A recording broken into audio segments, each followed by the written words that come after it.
Micro finance ಕಂಪನಿಗಳ ಹದ್ದು ಮೀರಿದ ವರ್ತನೆಗೆ ರಾಜ್ಯ ಸರ್ಕಾರ ಮೂಗುದಾರವನ್ನು ಹಾಕಲಿಕ್ಕೆ ಮುಂದಾಗಿದೆ.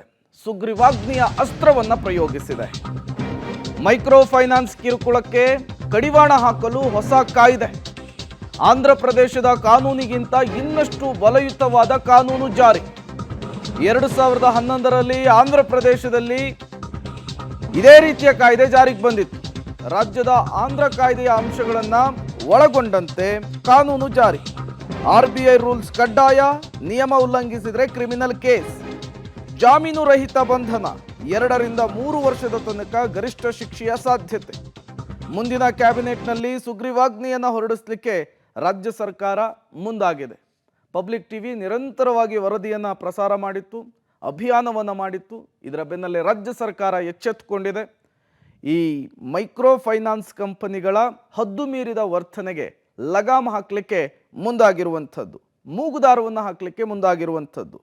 ಆಂಧ್ರ ಪ್ರದೇಶದಲ್ಲಿ 2011ರಲ್ಲಿ ಇದೇ ರೀತಿಯ ಮೈಕ್ರೋ ಫೈನಾನ್ಸ್ ಕಂಪನಿಗಳ ಉಪಟಳ ಜಾಸ್ತಿ ಆದಂತಹ ಸಂದರ್ಭದಲ್ಲಿ ಕಠಿಣ ಕಾನೂನನ್ನು ತರಲಾಗಿತ್ತು.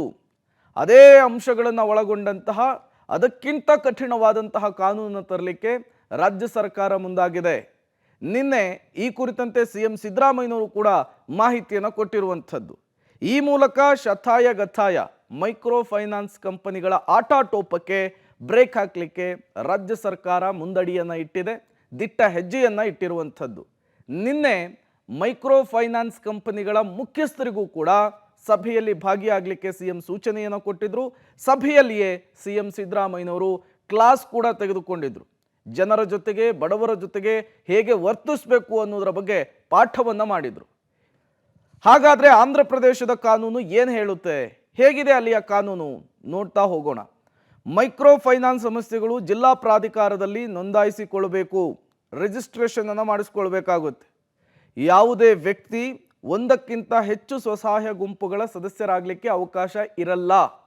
ಅದರ ಜೊತೆಗೆ ಎಲ್ಲ ಮೈಕ್ರೋ ಫೈನಾನ್ಸ್ ಸಂಸ್ಥೆಗಳು ಬಡ್ಡಿ ದರವನ್ನು ಸಾರ್ವಜನಿಕಗೊಳಿಸಬೇಕು, ಎಷ್ಟು ಬಡ್ಡಿ ಹಾಕ್ತಾ ಇದ್ದಾರೆ ಅನ್ನೋದನ್ನು ತಿಳಿಸ್ಬೇಕು ಅಂಥೇಳಿ.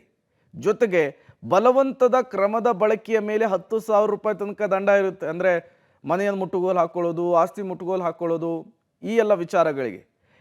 ಇನ್ನು ನಿಯಮವನ್ನು ಉಲ್ಲಂಘಿಸುವ ಯಾವುದೇ ವ್ಯಕ್ತಿಗೆ 6 ತಿಂಗಳವರೆಗೂ ಕೂಡ ಜೈಲು ಶಿಕ್ಷೆ ಇರುವಂಥದ್ದು ಆಂಧ್ರ ಪ್ರದೇಶದ ಕಾನೂನಲ್ಲಿ.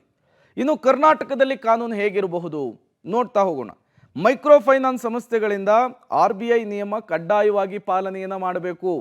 ಅದು ಬಡ್ಡಿಯಿಂದ ಹಿಡಿದು ವಸೂಲಿ ಮಾಡೋವರೆಗೂ ಕೂಡ ಏನು ಹೇಳುತ್ತೆ RBI ಗೈಡ್ಲೈನ್ಸ್ ಅದನ್ನೇ ಫಾಲೋ ಮಾಡಬೇಕು. ಜೊತೆಗೆ KYC ಇಲ್ಲದೆ ಸಾಲ ನೀಡುವ ಸಂಸ್ಥೆಗಳ ಮೇಲೂ ಕೂಡ ಕಠಿಣ ಕ್ರಮವನ್ನು ತೆಗೆದುಕೊಳ್ಳುವ ಎಚ್ಚರಿಕೆಯನ್ನು CM ಸಿದ್ದರಾಮಯ್ಯನವರು ಪಾಸ್ ಮಾಡಿದ್ದಾರೆ. ಆ ಅಂಶವನ್ನು ಕೂಡ ಕಾನೂನಿನಲ್ಲಿ ಉಲ್ಲೇಖಿಸಲಿಕ್ಕೆ ಈಗಾಗಲೇ ಪ್ಲಾನ್ ಆಗಿದೆ. ಒಂದು ಕುಟುಂಬಕ್ಕೆ 3ಕ್ಕಿಂತ ಹೆಚ್ಚು ಬಾರಿ ಸಾಲವನ್ನು ಕೊಟ್ಟು ಯಾವುದೇ ಕಾರಣಕ್ಕೂ ಕಿರುಕುಳ ಕೊಡಬಾರ್ದು ಅಂತ ಕೂಡ ತಾಕೀತನ್ನು ಮಾಡಿದ ನಿನ್ನೆ ಸ್ವತಃ CM ಸಿದ್ದರಾಮಯ್ಯನವರು. ಈ ಅಂಶವನ್ನು ಕೂಡ ಉಲ್ಲೇಖಿಸುವಂತಹ ಸಾಧ್ಯತೆ ಇದೆ. ಇನ್ನು ಕಿರುಕುಳವನ್ನು ಶಿಕ್ಷಿಸಬಹುದಾದ ಅಪರಾಧ ಅಂತೇಳಿ ಪರಿಗಣಿಸೋದು. ಈಗ ಆಂಧ್ರ ಪ್ರದೇಶದಲ್ಲಿ ಹೇಗೆ 6 ತಿಂಗಳು ಜೈಲಿದೆ, 10,000 ರೂಪಾಯಿ ದಂಡ ಇದೆ, ಅದರ ವ್ಯಾಪ್ತಿಯನ್ನು ವಿಸ್ತರಿಸುವಂಥದ್ದು. ಗರಿಷ್ಠ 2 ರಿಂದ 3 ವರ್ಷದ ತನಕ ಜೈಲು ಶಿಕ್ಷೆ ವಿಧಿಸುವಂತಹ ಸಾಧ್ಯತೆ ಕೂಡ ಇರುತ್ತೆ.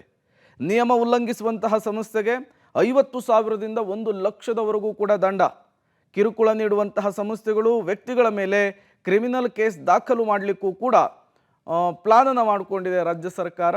ಈ ಮೂಲಕ ಈ ಮೈಕ್ರೋ ಫೈನಾನ್ಸ್ ಕಂಪನಿಗಳ ಹದ್ದು ಮೀರಿದ ವರ್ತನೆಗೆ ಬ್ರೇಕ್ ಹಾಕಲಿಕ್ಕೆ ಮುಂದಾಗಿರುವಂಥದ್ದು, ಕಠಿಣ ಕಾನೂನನ್ನು ತರಲಿಕ್ಕೆ ರಾಜ್ಯ ಸರ್ಕಾರ ಮುಂದಾಗಿರುವಂಥದ್ದು.